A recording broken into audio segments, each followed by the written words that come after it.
message? I hope it's all good news. It's mostly just random work stuff. Um, That's probably good advice. I've turned mine off as well. yeah, the Planetary Science Institute is incorporating us more and more into their day-to-day activities. Hmm, hmm. So I'm in the Slack channel where we're figuring out IT issues, looking ahead to Yeah. what servers do we want to use for different things, and it's great. It just also means sometimes it doesn't stop. I I know the feeling. I feel bad sometimes because I get just overwhelmed at the Yeah. amount of just stuff that I have to think about. I have to make decisions nonstop all the time, Hmm. right? Hmm. And sometimes I'll even kind of like lash out. I'm just like, what do you want to eat for dinner? I'm out. I can't think of I things. Just, you know, Yes. can't. I am so with you on that one. I gave up caring about food years ago. Yeah, Although this summer my latex allergy became revenge of the latex allergy, right. Yeah. and the number of foods I can eat plummeted. So, Oh, yeah, yeah. You sort of got to the bottom of this allergy, yeah. right? It turns Yeah. out everything that you like is also covered in latex for some weird reason. It genetics, that whole everything branching, different things you don't know are related Yeah, somehow are producing the same proteins. right, Like somehow tomatoes contain the same protein as the natural rubber tree. right. Which you are now allergic to. Yes. Yeah. Yes. I am way overlit.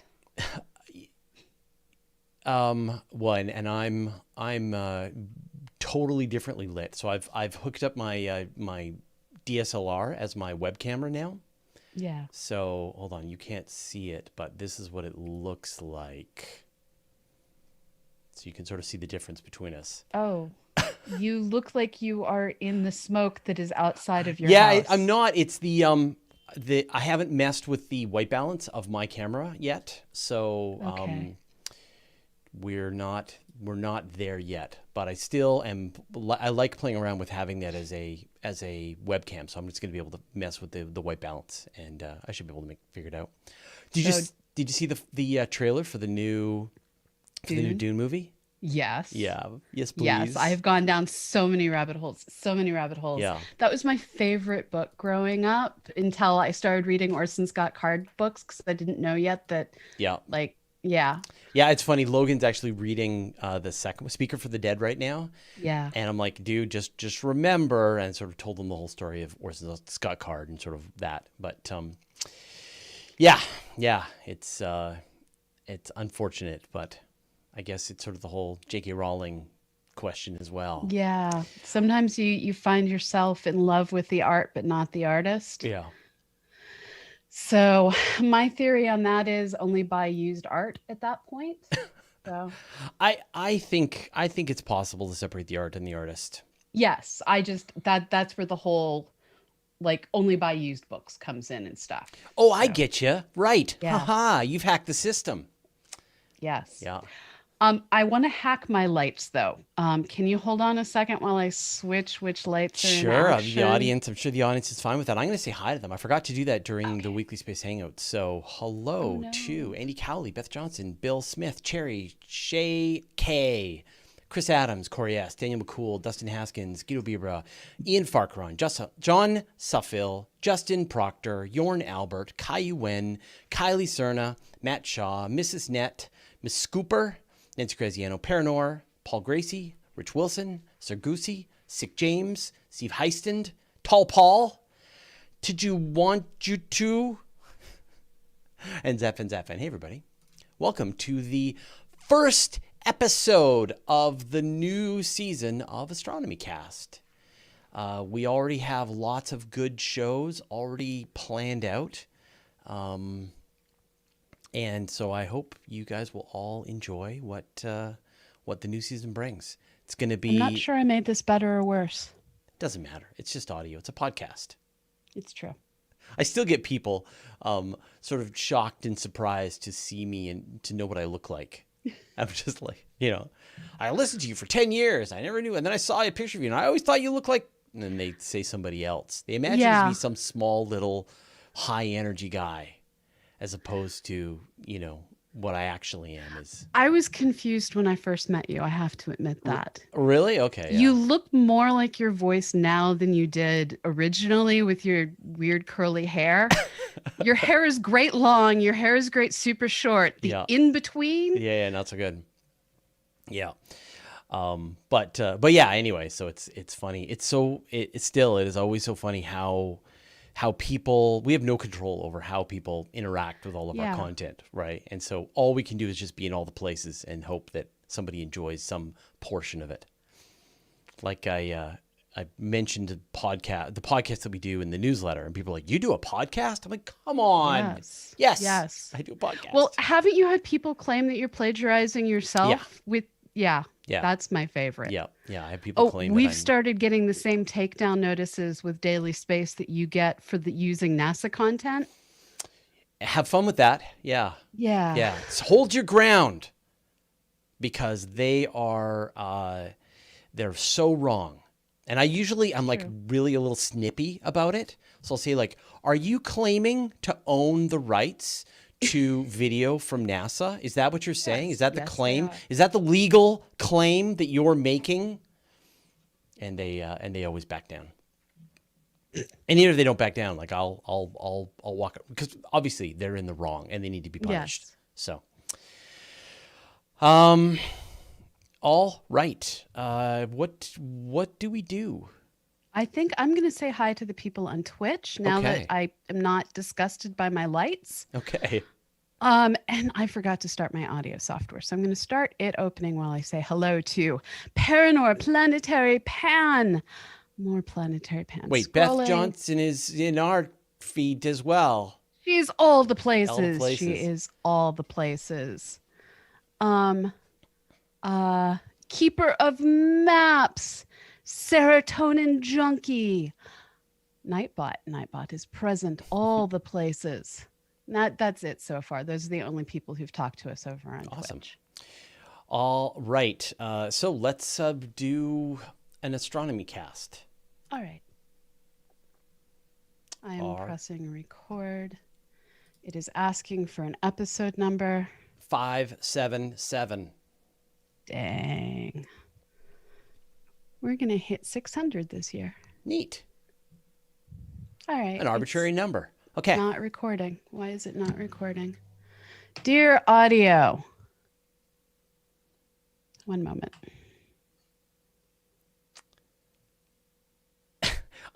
So for people who are wondering about the rest of the seasons, we've already started the Weekly Space Hangout. If you missed it, it was awesome. Talking to Dr. Katie Mack about the end of the universe. And I could tell she was super sick of having the same conversations. And so I just went in totally different directions. Talked about weird and obscure stuff that I wanted to talk about. And I think she enjoyed, it was a little different than all of the interviews that she's had so far, but it was a lot of fun. It was great to see people back. She's been on everything lately. Mm-hmm. Like I fell asleep with NPR on and had weird dreams because she was on the radio, and then I woke up and she'd been in my dreams, and then she was on the radio, which is why she'd been in my dreams. It's okay to have Katie Mack on the television, Katie Mack on the radio, Katie Mack on big billboards, but not in your dreams. Never in your dreams. That's not your microphone. No.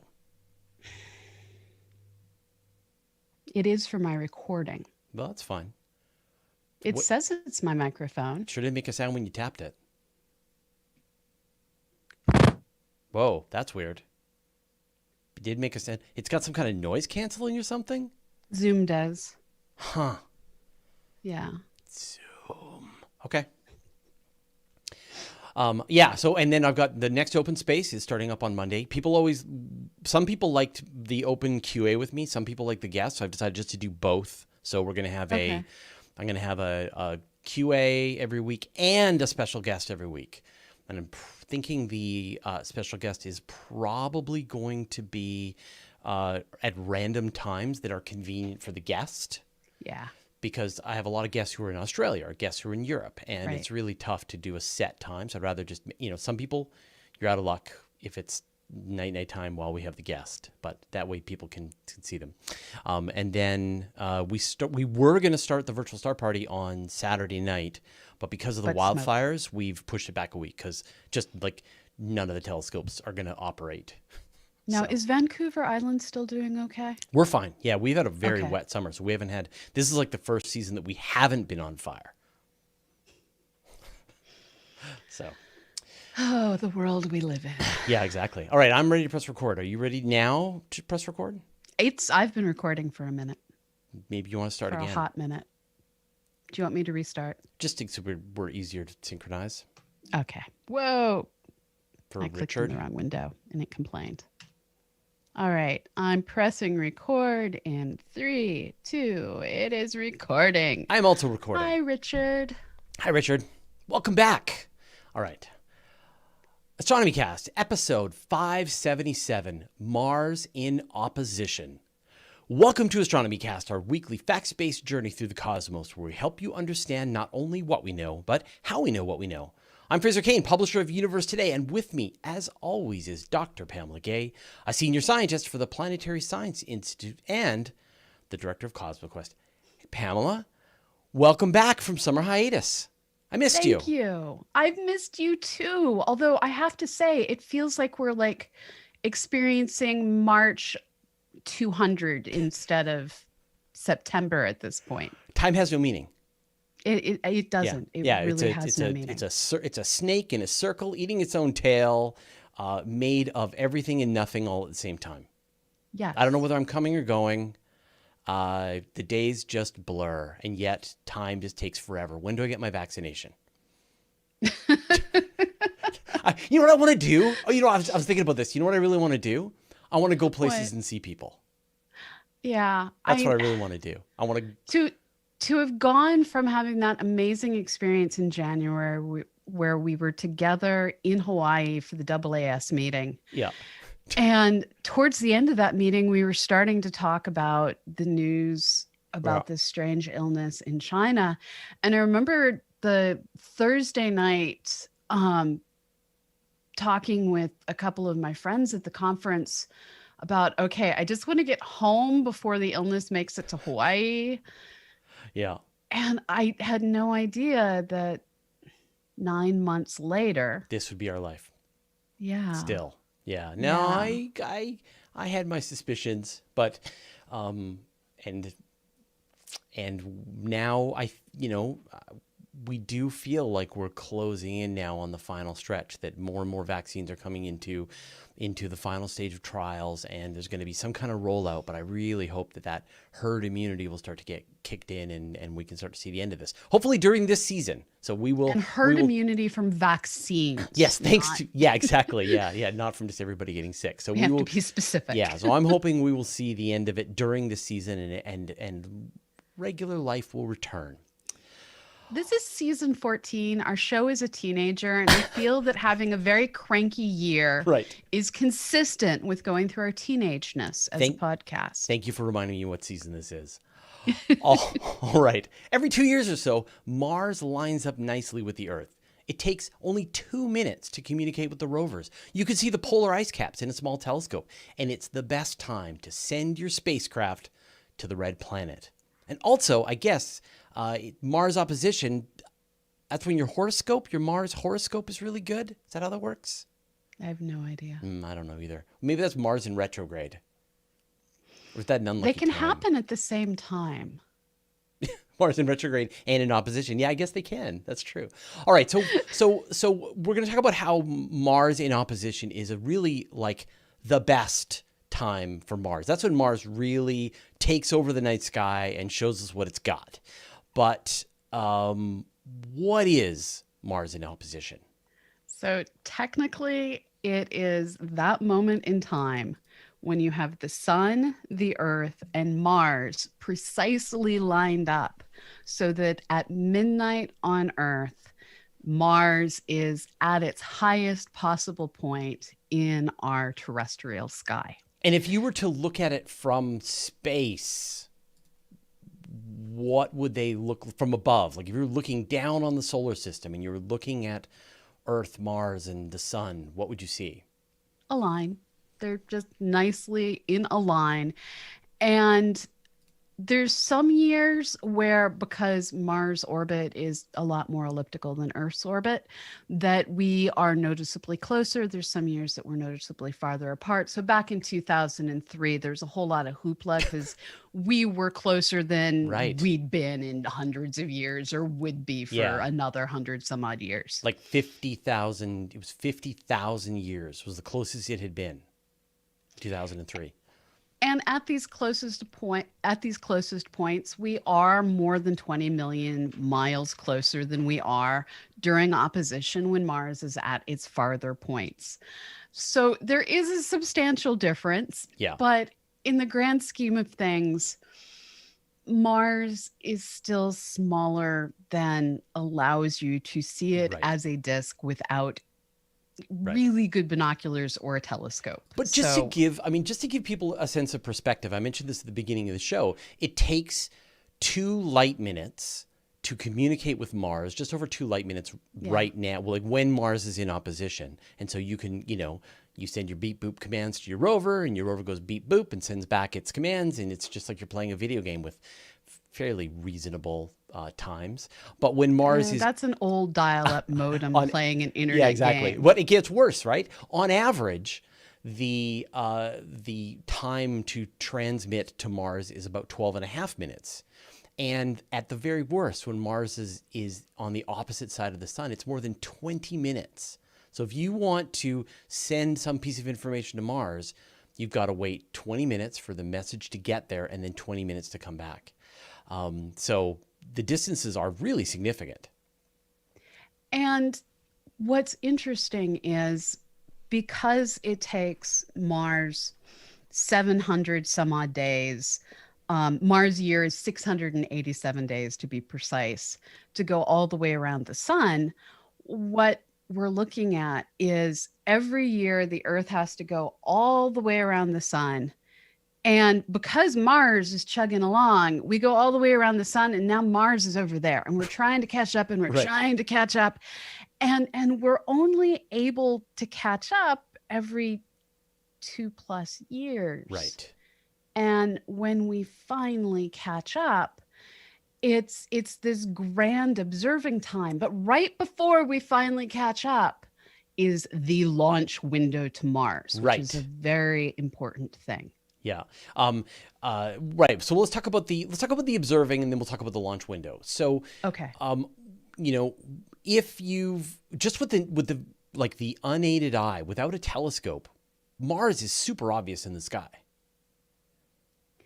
And it appears quite red. And as we get closer and closer to it being in opposition, and this year the opposition is going to be on October 13th.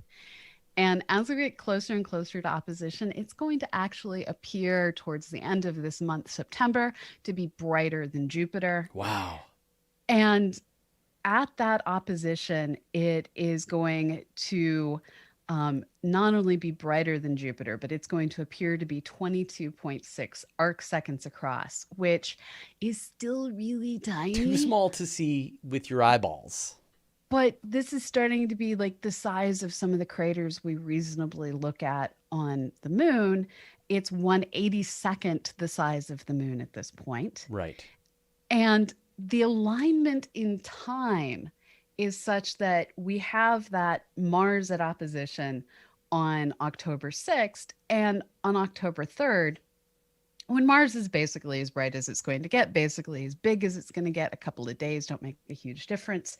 It's going to be 1.1 degrees away from the full moon. So there's going to be this fabulous moment Yep. where, in a completely reasonable camera shot, you're going to be able to get the full moon and Mars right together, and Right. trying to get the exposure times correct to get both well isn't going to be as hard as it usually is. And then we're going to get all those people saying, how come I never noticed that bright red star beside the moon before?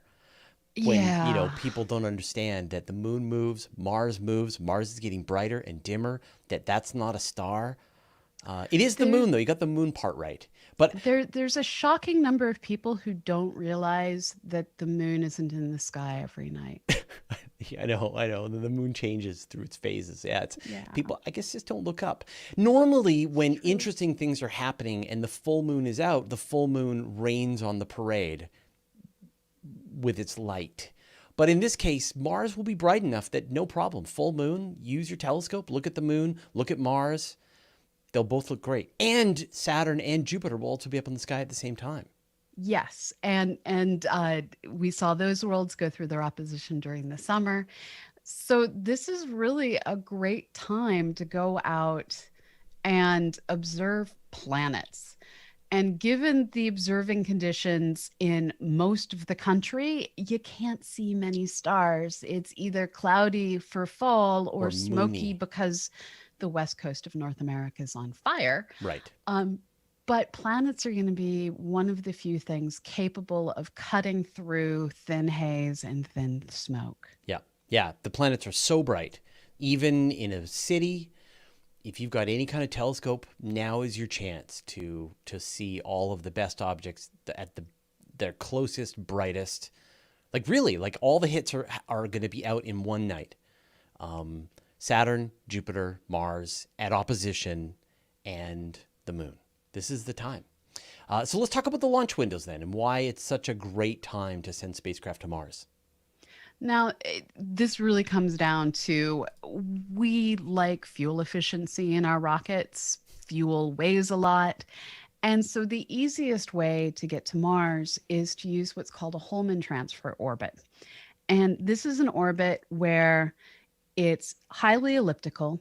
And the shape of the orbit is such that the orbit's closest point to the sun is at the Earth. And when you're transferring to Mars, the furthest point from the sun is at Mars.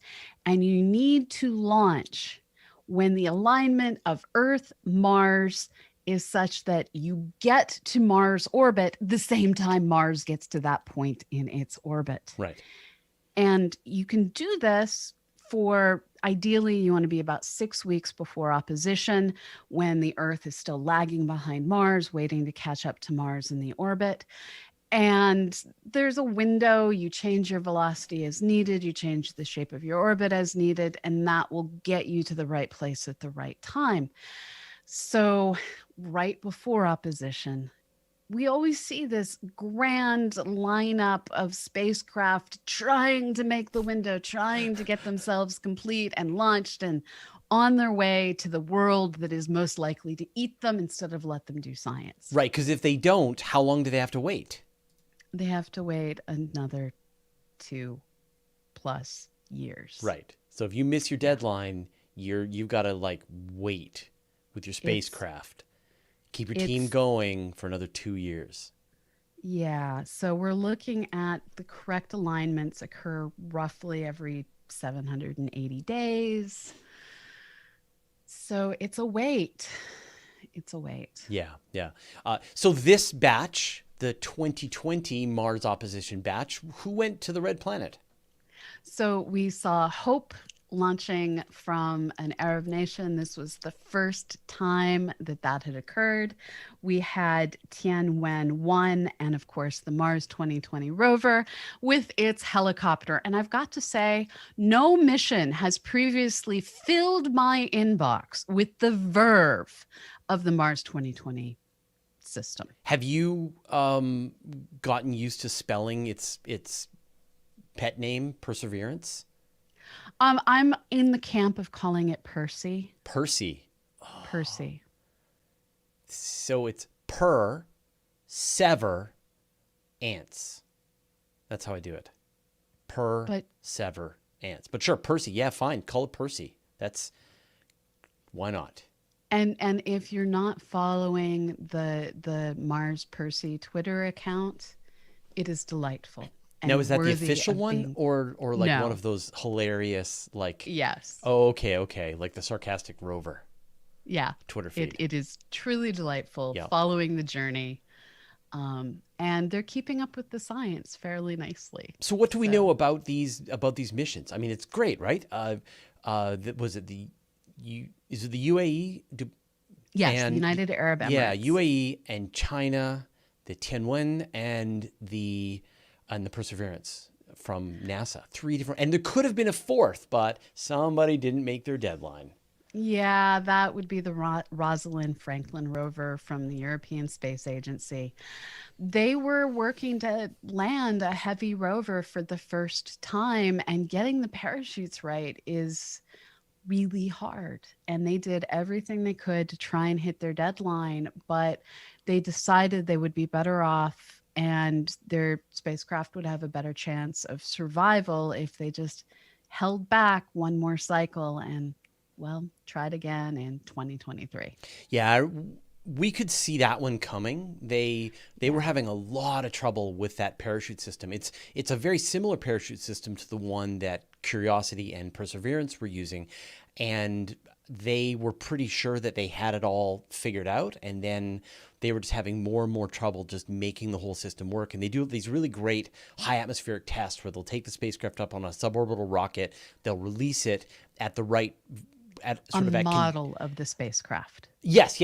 Sorry. Yes. A model, the parachute and a model of the spacecraft. And then it will try to enter the atmosphere at the same density that Mars' atmosphere is when it will be doing entry. And then they have to make sure that the parachute will deploy all properly. And they couldn't pull it together. And NASA, at the last minute, actually assisted them, sent some engineers to help them try to get this all together. I think they let them use a test facility to try and speed up some of the iterations. And in the end, they just couldn't get it to come together as quickly as they needed to for safety's sake, and better to take a 2-year break.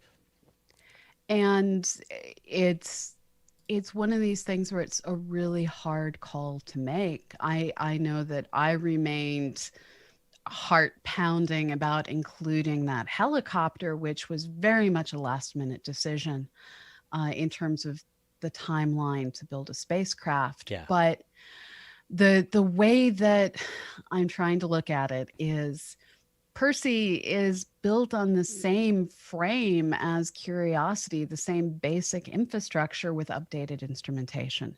So they weren't designing from the ground up, they were designing from the frame up. And so that gave them a little bit of a buffer zone to add in a helicopter at the last moment. So let's talk about the purpose. Let's run through these missions then. So what is the purpose of, and I'm going to call it Perseverance. What is the purpose of this mission? It's a sample collector, and it is out there literally starting to do essentially fossil hunting on Mars. They're collecting samples, they're starting to look for organic materials. And with Curiosity, they collect samples and then they poop them out because they only have so much space on board. And once they've completely processed a sample, it's out the door. With Perseverance, on the other hand, they're actually filling up canisters of samples in hopes that someday a second spacecraft will come and they're going to be able to take their canister and hand it off so that that canister can be brought back to Earth. Now, this is a high risk possibility. Spacecraft work with what are called landing ellipses, where we know fairly well where our spacecraft should end up on the surface of a world, but the landing ellipses are fairly large. Mm. And rovers don't move very fast.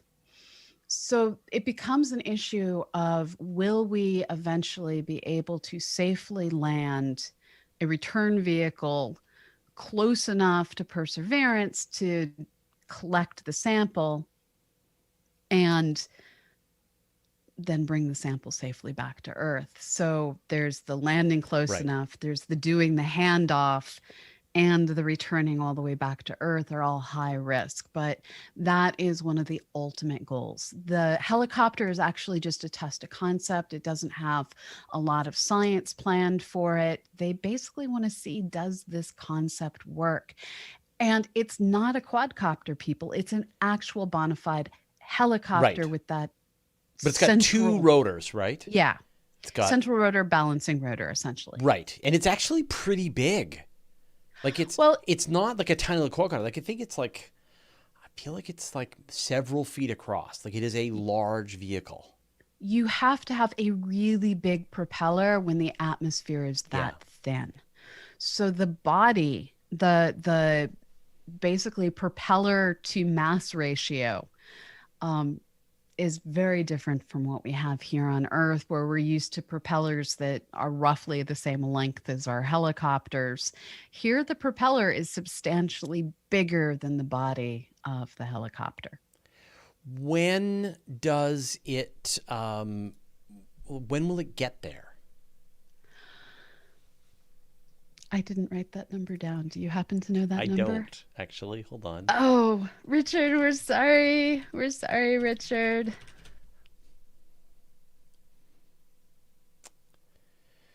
February 18th, 2021. Okay, thank you. Okay, we will pretend I actually knew that. Sure. Yeah. Sorry, typing things into my screen so that I can have them on deck for when you ask next. What, do you think I'm going to ask about the other missions? Of course I do. So, with these missions, we're generally looking at about a six-month travel time. In this case, we're looking at Mars Perseverance will get there mid-February, February 18th. Right. In fact, we're going to have this whole flock of them all landing roughly the same time. Or orbiting. Or orbiting, this Yeah, is true. with They the aren't UA all landing mission. this Yeah, time. yeah.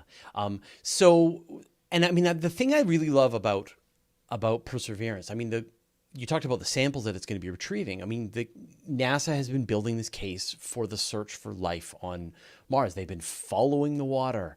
And with Spirit and Opportunity, was there ever water on Mars? The answer is yes. Curiosity, was there water on Mars for long periods of time? The answer is yes. Perseverance is, were there conditions that were good for life? The kinds of chemicals that you would want to have for life, maybe even the byproducts of life. This is the first mission that possibly will detect ancient life, the residue of ancient life on Mars. And it'll be the follow-up mission, the sample return that you talked about, that's going to be the one that actually brings these samples home, and then the scientists get to crack them open and take a look at them. Is there some kind of noise in your background? I see. And cut this out, Richard.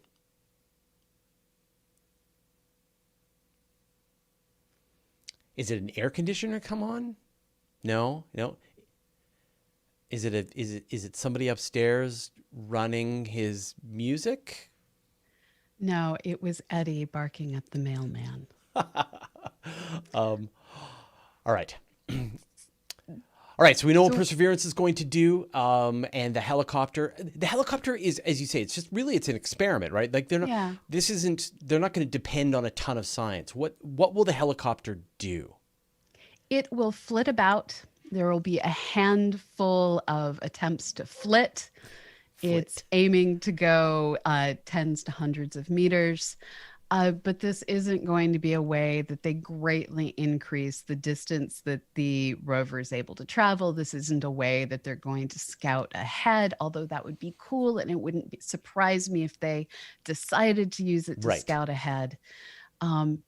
As always with these tech checks, they don't make a lot of promises ahead of time. But then they often figure out, oh, this thing does actually work far better than we thought it would. So the expectation is they're going to fly it a couple of times. They're going to crash it because that's what happens when you have a toy helicopter, right? You just crash it. It's inevitable. So I don't know about you, but I've done that many times. Many times. Yeah, are you kidding? That's like the first thing you do with a helicopter. I mean, is you crash it. A drone. Or get it in your hair. That's another issue. Yeah, or a tree or whatever, right? So there's no trees on Mars, there's no hair on Mars. So I like their chances of at least flying a couple of times. But it's got a little solar panel on it, and it's got its own little battery. So once it takes off and gets to work, it'll just, as you say, be flitting around, ideally staying close to Perseverance, but not necessarily.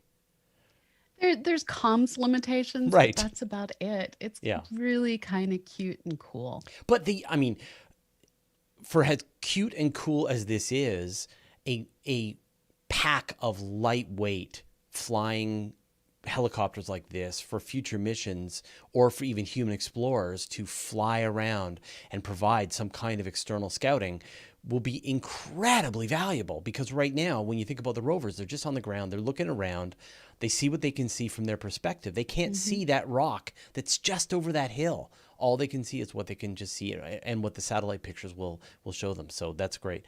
All right, let's talk about the UAA mission, HOPE. So HOPE is going to follow in the footsteps of the TRACE mission that NASA has, and it's going to be working on studying the atmosphere of Mars, looking at atmospheric loss, and helping us understand what is the rate at which Mars loses an atmosphere, so that we can better model what may once have been and better explain why you can't terraform Mars, people. You cannot terraform Mars. Stop asking. I just heard 1,000 hearts break. And what I also love about this mission is they launched on a Japanese rocket. Yes. You know, and out of nowhere. Like, well, I mean, Japan. Well, no, so I mean, in terms of like with Mars Perseverance, the amount of grand ceremony associated with this launch was truly a thing to behold. It was a spectator sport. Yeah. With HOPE, like, we knew when the launch window was, we knew there'd been some weather issues, and their window opened and they launched. No fanfare, just got it done. I think we had a few hours notice that the countdown clock was go. So the simplicity of it was deeply pleasing. It's, let's just wait and see. Mars eats things. Don't do the ceremony and the this and that until it works. Yeah. They, as I've mentioned in the past, Mars eats spacecraft for breakfast. And then the last one is the Tianwen, which is the Chinese orbiter and rover, and this is going to be very similar to the Chang'e 4 mission that's currently. Yes, it's following in the footsteps of their exploration of the moon, where we've seen them putting in orbit communication satellites that are also imagers, which is a tradition we've long had, and then landing these rovers that use the orbiters to relay their communications back to Earth so that they don't need to consume as much power with their transmitters. They've mastered that. Yep. Being the first nation to explore the far side of the moon. And now they're taking their lessons learned and seeing how their luck fares at the red planet. Now, they've got a bunch of regular old rovery stuff that's going on. It's, it does look similar to the one that's going to the moon, but the piece of technology that's on board that's very exciting is the ground penetrating radar. And with ground penetrating radar, we can start to answer questions about, is there glaciation, is there frozen reservoirs of water underneath the surface? What is the density? We can use ground penetrating radar here on Earth to figure out what are the subsurface conditions of the tundra. Where is it soil? Where is it ice? It's one of the ways that we find old buildings buried in farmers' fields. We're not going to find that on Mars. But it is going to help us answer questions that InSight has really confused us with, because InSight was supposed to have this mole that buried itself under the ground, and it basically discovered that Mars ground just falls apart when you hammer on it.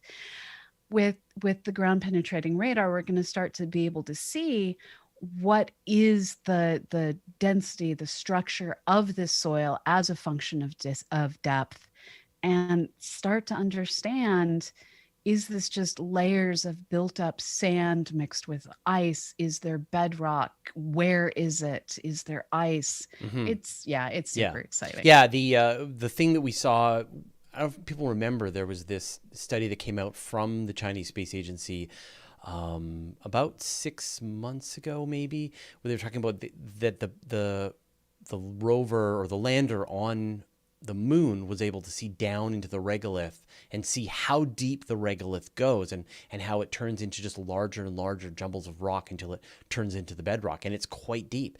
So imagine being able to drive around and see, like, how deep is the sand? Are there deposits of water? Are there even other interesting things? Salty, briny solutions underneath. Do they change with the seasons? So, Yes. with this mission, they're bringing a pretty exciting piece of technology to the surface of Mars. So it's a great addition to what's happening on Mars.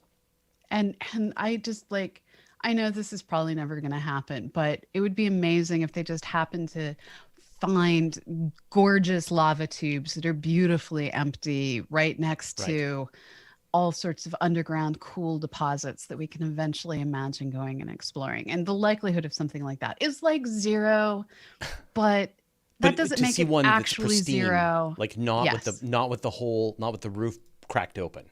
Right. Yeah, Exactly. that would be amazing. Good. So I think everyone, I hope you've got your preview for the Mars opposition. With your eyeballs, you're going to see Mars brighter and brighter and brighter, and then you're going to remind all your friends that that bright star beside the moon isn't a star; it's the planet Mars in opposition. And then you will watch over the next 6 months after that the coverage, and we get to go through the whole 7 minutes of terror again as Perseverance Yes. follows the fiery trail that Curiosity left entering So the the atmosphere of Mars. So the dates to remember are October 3rd. We're going to have the moon and Mars a degree, 1.1 degrees apart.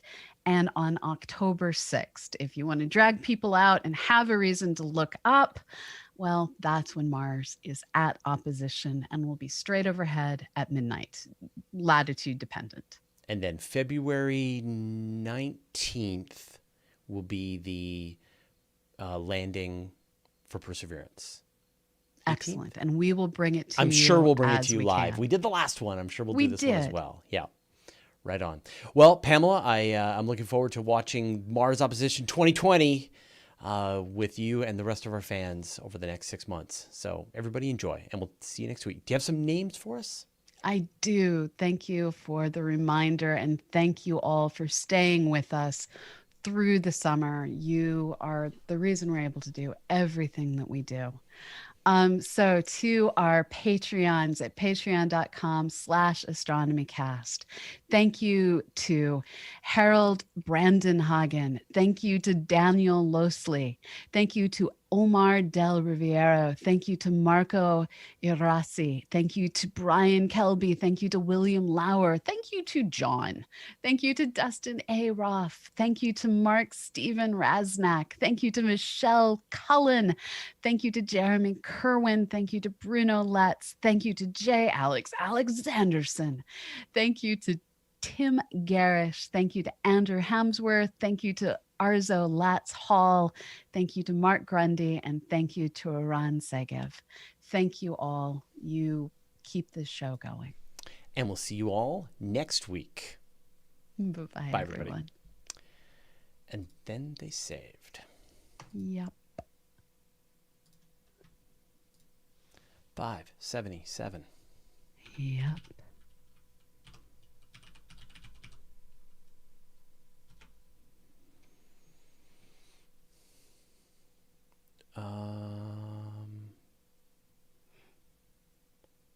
Someone's asking if we know where the Chinese 2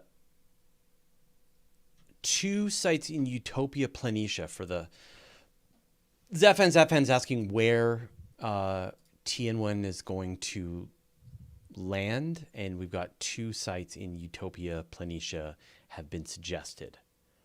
They're often still figuring these things out until a month before landing. Yeah. Corey S. is asking, will the Chinese share their science? They have been. They've if been the pretty good Chang'e about mission it. is any indication, they'll share it in the same way that they share it with the Chang'e mission. So I would assume yes.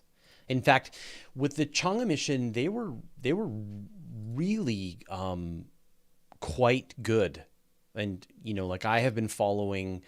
I'm able to compare sort of how good a job does NASA versus Europe versus China, etc. And for the longest time, China was they were the worst for telling us anything about what was happening with their missions.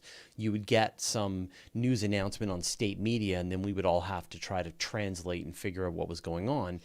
And they've been doing a great job of releasing the results, releasing scientific papers in journals and things like that, and sharing pictures as they get them. So it's been great as a journalist, just trying to report on what they're working on. They haven't been making my job more difficult, which is always perplexing to me when people they like share information about our story, but I'm going to make it really hard for you. My answer is no. My answer is nah. I'm going to work on stuff that's maybe a little easier. So looking over at the Twitch stream, I see there's news from Third Rock Astronomy that the Tri-Valley Stargazers Observatory is now gone. Oh no. Where's that? I believe it's West Coast. I just don't know exactly where on the West Coast. Oh. Pulling up the details. Livermore. So outside of San Francisco. The message coming out from Roland Albers, president of the Tri-Valley Stargazers, is our main observatory building was destroyed in the fire. The dome and the outhouses are still standing. At this time, we do not know if any equipment can be salvaged. Oh. Yeah. What a nightmare. So our hearts go out to them. Yeah. Yeah. When we were watching, you shared a picture, I think. Was it the Mount Wilson. Mount Wilson, yeah, where you could see fire in the all sky cam. Oh, that was not Lick. It's its sister observatory. I thought it was Lick Observatory. It is Lick. Its sister observatory is Yerkes. So both Lick and Mount Wilson. Mount Wilson is still threatened. Yeah. I looked at Mount Wilson's pictures earlier today and shared one where you just see this island in red haze surrounded by smoke. You can't see anything of the surrounding mountains. Yeah. A lot of our firefighters, because we've had such a reasonable fire season, a lot of our firefighters are down there. I've seen a lot of pictures of Canadian airplanes dumping water. We've got these gigantic water bombers that we use for fighting fires here in British Columbia. But that sucks. Yeah. Oh. Hit us with your questions if you've got questions. So James Dugan is asking, low surface gravity, less compact makes sense. Will this make lava tubes less stable? Do you think that lava tubes will be less stable on? No, I'd actually expect them to be more stable because they have less gravity pushing on them. But then they're also way bigger. They can form much bigger because they have less gravity pushing on them. Because we know that the ones on the moon are probably kilometers high, big enough to hide a city inside. So what I don't know is the viscosity of Mars lava, because the viscosity of the lava is one of the other determining factors. Right. That'll define how big the tube is. Yeah. But also there's like no earthquakes on Mars. So you don't have to worry about that kind of thing. So it's lava tubes that are more recent are even better potential because the rate of asteroid strikes dropped towards the end of the volcanism era, like the age of the big volcanoes. And we've had continued volcanic activity until hundreds of millions of years ago, whereas the Great Heavy Bombardment ended 3.2 billion years ago. Oh, so there's a period of volcanism that didn't have massive asteroid strikes. Right. Okay. Speaking of Mars, I saw Away, which is the new Netflix series about the Mars mission with Hilary Swank. How is that? I've heard really conflicting reviews. It was fine. I enjoyed it. Okay. Yeah. I enjoyed my time watching the show. This is going to sound super weird, but I had a really hard time finding any technical mistakes They got a lot of consultation from NASA. They clearly did. You could see that they had, and so there was, the way they handled gravity, they clearly, somebody was thinking about, this is a zero gravity situation, and so they were strapping down, they don't even, like, the whole episode is them flying in space, and so a lot of time was spent in zero gravity, and they had a lot of really great wire work was done. Some of the ways that the mission went made total sense. Some of their clever solutions to figuring things out made total sense. There was a few times where, like, I know why they set things up to make the plot go that way, and you're like, that's a dumb idea. They wouldn't have done that. But at no point did you just go like, that's just wrong. That's just demonstrably incorrect. Except for maybe communication times. They were communicating a little too quickly in the beginning, even though they were light seconds away from each other, and they were still just kind of chatting. But I'm going to give it a mild thumbs up as a very realistic space flight show on the same sort of level of realism, I think, as The Martian. I'm going to sort of put it at that level. More than, far more realistic than Gravity. Good. Yeah. But then, like, less interesting as a show. So it was, Carla was like, when are they just going to, like, do some spacey stuff? Because there's a lot of their relations back to home and Earth, and they miss people, and people are getting sick, and people are, so. Have you watched Devs yet? Oh, sure. Yeah. Yeah, I love Devs. That one's super intriguing on the quantum mechanics side of things. That's all I can really say, because otherwise you give away the plot. Yeah, no. It was. I highly recommend Devs. Watch it. Yeah. At the end of the first episode, if you're not just going, whoa, then that they will blow your mind on what that show is trying to do. Another sci-fi one, but it's more of dystopian, is 3%. It's originally done, it's Brazilian Netflix original, so everything's subbed. Not subbed, everything's dubbed. Right, so be prepared for voice and lips to not match. But it's another one that takes a really intriguing look at what could be. Yeah, we watched the first season and then kind of stalled on the second season, so... The third season really gets it. Does it? Okay. All right. Yeah. I'll give it another crack. I'm sure I can pick it up from where I left off. It's not the first time I've sort of gotten halfway through a system. It's now complete. There's nothing left to watch, and you can binge it all in a couple of days. Yeah. Anybody have any questions? Nobody's got any questions for us? It is a day of people rambling to each other. People were asking how my Chinese progress is going. Oh, yeah. I just finished filling up a book of characters. If I can, is it around? Yeah, there it is. Hold on. So I've got a book of Chinese character books. It's filled. I just filled the first book. So there's 22,000 characters in here. And this represents me knowing about 1,200 letters in Chinese. Essentially, it's sort of a weird idea, which is like, imagine if we took English and turned every syllable into a word, into a letter. Yeah. So if you say tomorrow, we say tomorrow. Imagine if that was three letters, tomorrow, and then anytime you use more, then you'd use that word. But there's roughly 3,000 of these letters that people in Chinese, in Mandarin and simplified Chinese use, and then there's the words on top of that. And so I know about, probably about 2,000 words in Chinese. So I can actually read. I can now read pretty much anything that I want to. I can read novels, I can read manga, I can read news is too tough, but I get about 75% of what I read.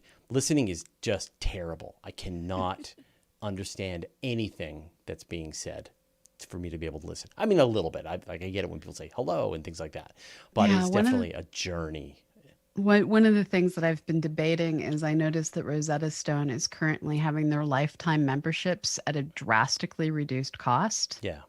So I've more than once subscribed to Rosetta Stone for a couple of months here, a couple of months there, just to get enough of a given language into my head that that country I was going to be in for a prolonged period, I'd be okay. Yeah. And I'm like, okay, this may be the thing I do. And I just, yeah, I don't know though. Well, I if you want to get my Russian back to the point that Yeah. Russian speakers don't laugh at me. That's cool. Yeah, I mean, you've already went to all that work to learn that language. It would suck to then just have it completely slip away from you. So, It's not completely gone. It's just far enough gone that native speakers giggle when I speak Russian. right. Yeah. So that's not that far to bring that back into some kind of ability. But Yeah. it's it's definitely fascinating, and it's mostly just a feat of endurance to get this stuff into my head. See, people are asking what's that? I don't even know the word astronomy. So I haven't. So right now I'm just trying to learn like basic daily life conversation type stuff, but I am also planning to very quickly specialize into learning the words for everything in having to do with space science. Do you have a Weibo account yet? A Weibo. I don't have a Weibo, but I do have a WeChat. Okay. Yeah. So anyway, it's but if anybody wants any advice in how to learn this or any other language, I definitely kind of feel like I've smashed myself against it long enough that I've got lots of good advice. Ryan Schmitz has a question. If you could travel the speed of light, would you get red shifted over large distances or crossing cosmic voids, or does that only affect light because it has no mass? Well, you couldn't go the speed of light. Almost, let's say almost the speed of light. If you're going almost the speed of light, light reflected off of you would be red shifted if you're going away from something and blue shifted if you're going towards something. Right. And the key is it's either light that your machinery is generating or light reflected off of you, your spacecraft. Right. We only generate light in the infrared, and yes, that would be red shifted or blue shifted. But if someone can see your infrared radiation, you're probably about to die. Right. So you would be redshift. Okay. Nibbler asks, would Mars having no atmosphere at all make landing probes easier or harder? Easier. Way easier. Yeah. Yeah. Yep. It would be just like landing on the moon with a little more gravity. Yeah. Yes. That's the problem. The problem is it doesn't have enough atmosphere like Earth or Venus or Titan to make a nice landing with parachutes and make it really easy. And it doesn't have no atmosphere like Europa or an asteroid or the moon. It's got some atmosphere. It's got the worst amount. Some. Yes.